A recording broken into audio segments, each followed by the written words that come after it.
Bienvenidos a Factor FinTech, el único programa de televisión donde la tecnología y las finanzas se conectan con tu día a día. Yo soy Ian Dávila. Y yo soy Paola Alcocer. Y en esta emisión hablaremos de la confianza que conecta al sistema financiero. En FinTech en la vida diaria, la orquestación de pagos dejó de ser un proceso técnico detrás de los bancos. Hoy ya empieza a definir si tu dinero viaja más rápido, más seguro y con menos riesgo cada vez que compras, transfieres o pagas desde una app. En el origen de la inteligencia artificial en las finanzas dejó de ser un experimento en laboratorio. Hoy los bancos fintech y empresas financieras ya buscan llevarla y escalarla para automatizar procesos, mejorar servicios y tomar decisiones aún más rápido. En la entrevista nos acompaña en el estudio Beatriz Durán, Chief of Institutional Affairs, para contarnos de cómo la corresponsalía acerca servicios financieros a más mexicanos, los retos que enfrenta y su futuro en cada ecosistema cada vez más digital. Prepárate para descubrir cómo la tecnología está transformando tu dinero. Porque el futuro financiero ya empezó. Y tú eres parte de él. Esto es Factor FinTech. ¡Comenzamos!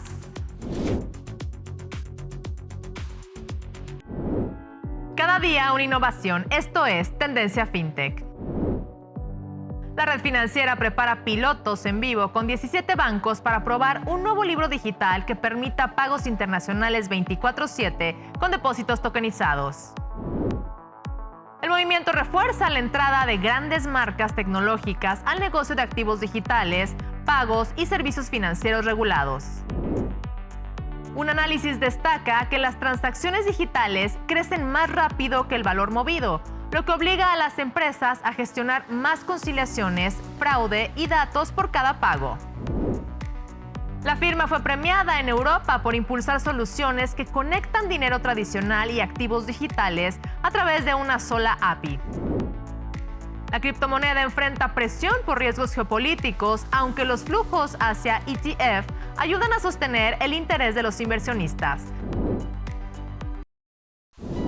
En México, la inclusión financiera también se construye desde la cercanía y la confianza.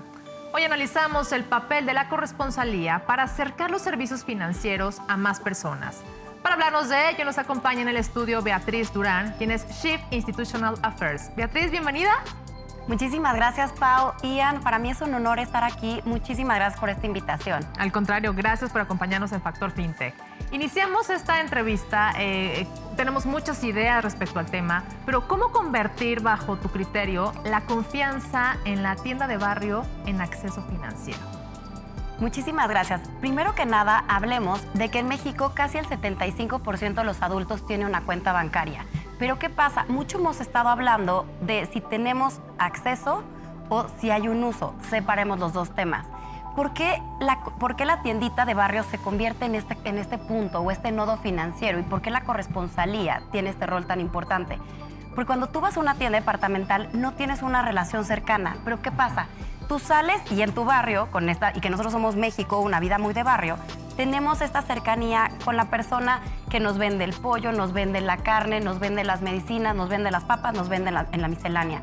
Entonces, si nosotros logramos que esas personas se vuelvan nuestros asesores financieros, dejaríamos de querer, de repente nos quedamos afuera, sacamos todo el dinero, sino realmente podríamos estar transaccionando a partir de ellos. Y por ejemplo, Beatriz, estás hablando de esa confianza en la tiendita de la esquina. Pero en esta cuestión medular de la tiendita de la esquina, ¿cómo la corresponsalía puede ayudar a impulsar la inclusión financiera? Primero que nada, tenemos que pensar que hay que darles mucho el tema de educación, de poderlos apoyar y enseñarles cómo se manejan los productos financieros. Hoy sabemos que existe una gran brecha digital en México por el tema de cómo utilizamos las aplicaciones digitales. Por más de que los bancos han hecho y las fintechs han hecho un gran esfuerzo en hacer una experiencia usuario fácil, pues seguimos teniendo esa brecha. Entonces, si nosotros les damos la tecnología, les damos la parte de la capacitación. ¿La tecnología en qué sentido? Que ellos tengan un sistema muy fácil de operar con el botón envía, el botón recibe. Entonces, de esa forma empezamos a incentivar y por eso es tan importante la corresponsalía.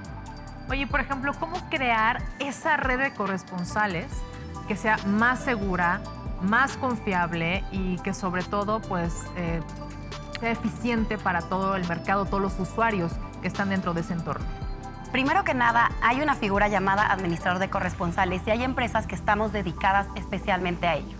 Al nosotros ser dedicados solamente al administrar, lo que buscamos es hacer ese contrato con cada una de las entidades financieras reguladas, ya sea banco, sea SOFIPO o sea IFPE, y lo que nosotros hacemos es proveer la tecnología, además de generar esos contratos o esos mandatos, para que entonces nosotros nos volvamos un multicorresponsal. ¿Eso qué significa? Que en un solo punto podamos ofrecerle todo el portafolio de productos y servicios a una comunidad.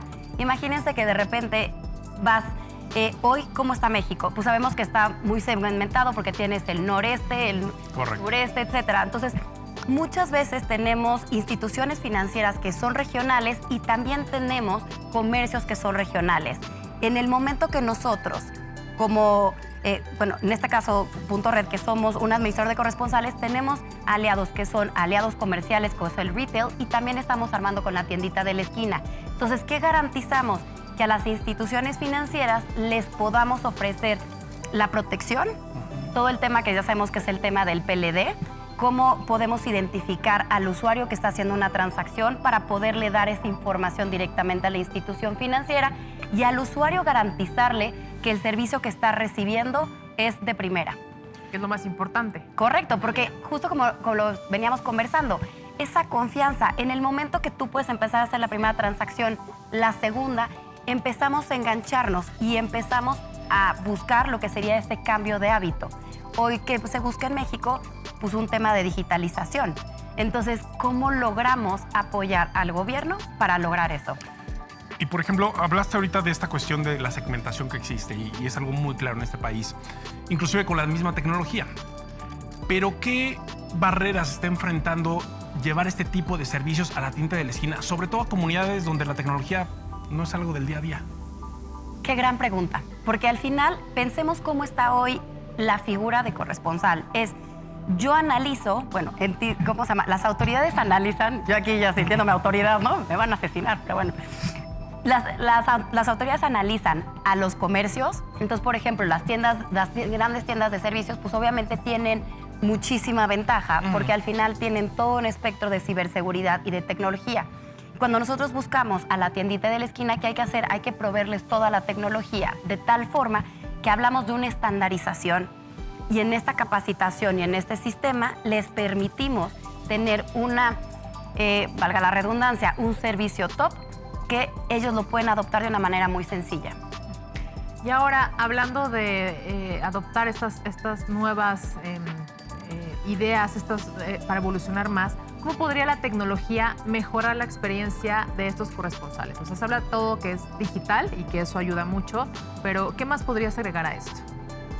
Primer punto sería, cuando hablamos del tema de tecnología, vamos a poner el segundo término, que sería el tema de la digitalización, ¿no? Y ahorita que está muy en boga este tema de la digitalización. Cuando hablamos de la digitalización en México, no podemos pensar que es adiós el efectivo. No, es cómo nosotros logramos hacer que tanto el efectivo como lo digital convivan. Porque lo que tenemos que hacer como mexicanos no es pelearnos entre empresas, es cómo le podemos ganar ciertos puntos a la cotidianidad del uso del efectivo. Ya sabemos que pagos de bajo valor, abajo de 500 pesos, en su mayoría se hacen en efectivo. ¿Y qué pasa? Cuando de repente una persona recibe su nómina o recibe la ayuda de gobierno, saca todo. ¿Qué pasa? Se desbancariza. Por eso cuando hablamos que el 24% de los mexicanos no lo está utilizando o tiene, por ejemplo, que tiene una cuenta bancaria, pero que no le están utilizando al 100%, es cómo logramos hacer que no se desbancaricen, que realmente lo empiecen a adoptar, que la tecnología funcione para que una tienda pueda balancear su caja. Es decir, yo vendí unas papitas, tengo caja. Llegó alguien a pagarme la luz, el agua, el gas, el teléfono y tengo caja. Pero también puedo pagar una remesa.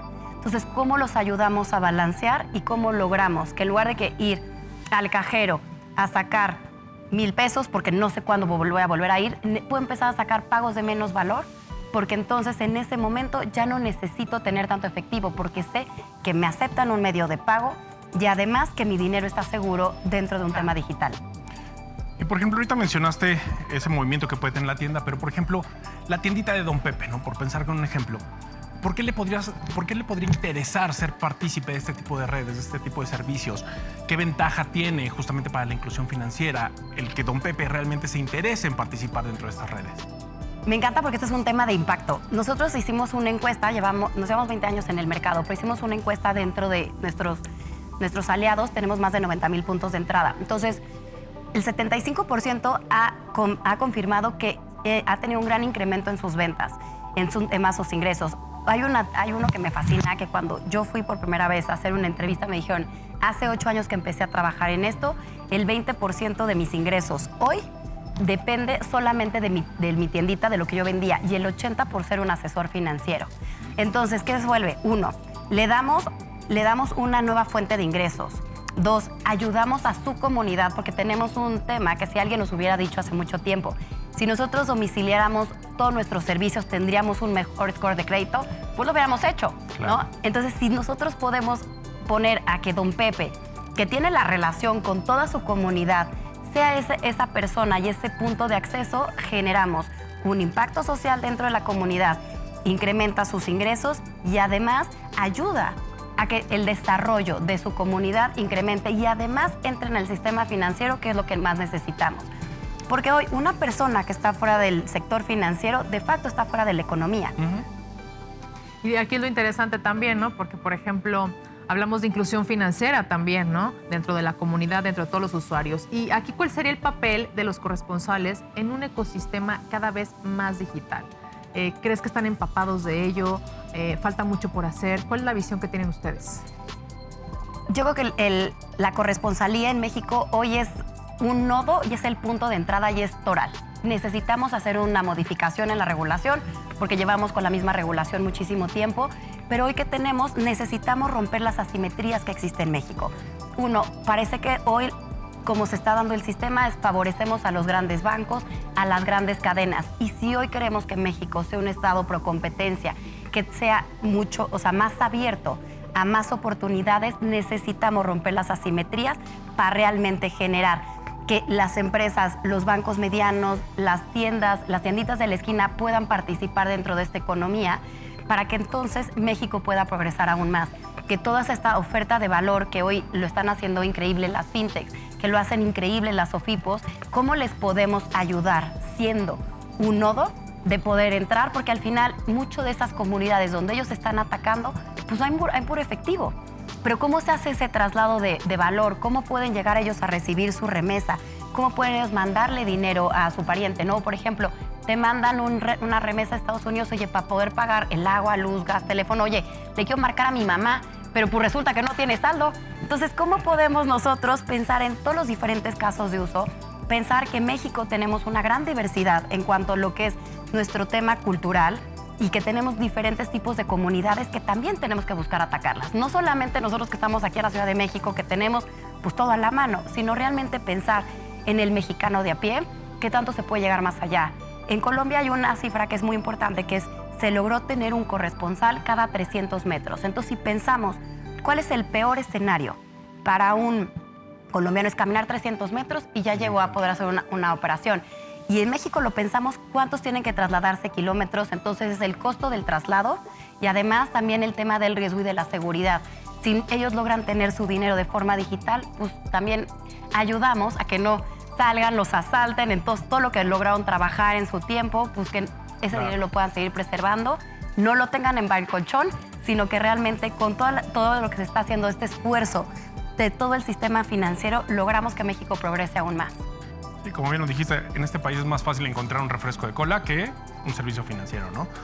Pero hablando de esto, de todos los jugadores para este tipo de servicios, ¿cómo logramos que no solo la industria privada, sino también el sector público, los mismos usuarios, realmente le den la importancia o la confianza para pertenecer o generar este modelo o impulsarlo más?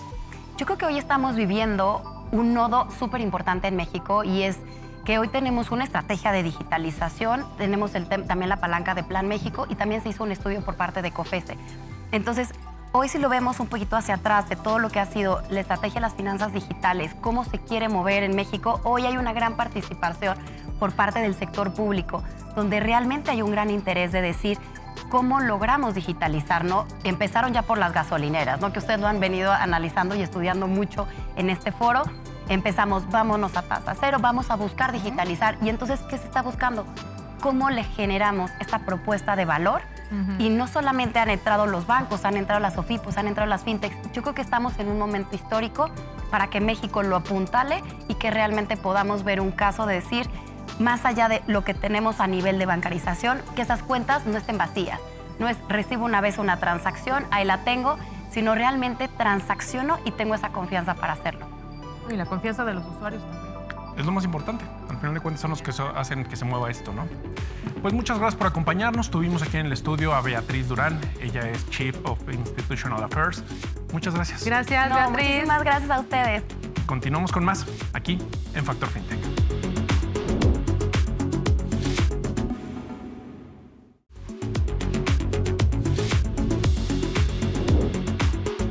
Hoy en el origen de...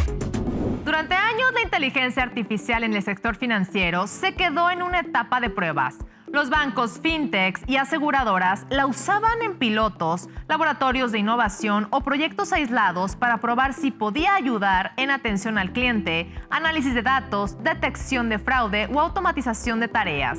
Pero el origen de esta nueva etapa está en un cambio de mentalidad. La IA ya no se ve solo como una tecnología para experimentar, sino como un motor para transformar todo el negocio financiero. De acuerdo con Deloitte, el sector está pasando de los pilotos a la escala empresarial. Es decir, de usar IA en pequeñas pruebas a integrarla en procesos reales, operaciones diarias y decisiones clave. El problema es que no todas las empresas están listas. Muchas instituciones tienen acceso a herramientas de IA, pero eso no significa que ya generan valor real. El reto está en conectar la tecnología con datos confiables, sistemas seguros, equipos capacitados y reglas claras de gobernanza. En finanzas, esto es aún más delicado, porque la IA no solo responde preguntas, también puede apoyar en procesos de crédito, riesgo, cumplimiento, servicio al cliente y operaciones internas. Y de ahí aparece el siguiente paso, los agentes autónomos de IA. Estos sistemas no solo analizan la información, también pueden ejecutar acciones, dar seguimiento a tareas y operar flujos completos. Pero mientras más autonomía tiene la tecnología, más importantes se vuelven los controles. El origen de esta transformación nos recuerda que la IA financiera ya no puede vivir en pruebas aisladas. Necesita escalar con seguridad, regulación, talento y supervisión humana. Porque el futuro de la IA en FinTech no estará en quien haga más experimentos, sino en quien logre convertirla en valor real sin perder el control. Continuamos con más aquí en Factor FinTech.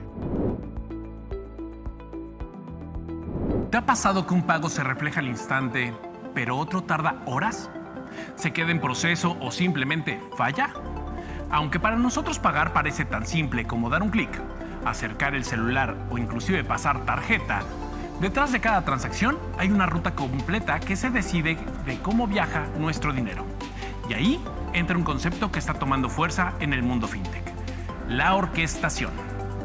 Todo esto suena técnico, pero es más fácil de entender de lo que parece. Imagina que tu dinero es un paquete que debe de llegar a su destino. Puede ir por tarjeta, transferencia, wallet digital, pago en tiempo real o alguna otra red financiera. La orquestación de pagos ayuda a elegir la mejor ruta, la más rápida, la más segura, la más eficiente y en muchos casos, la de menor costo.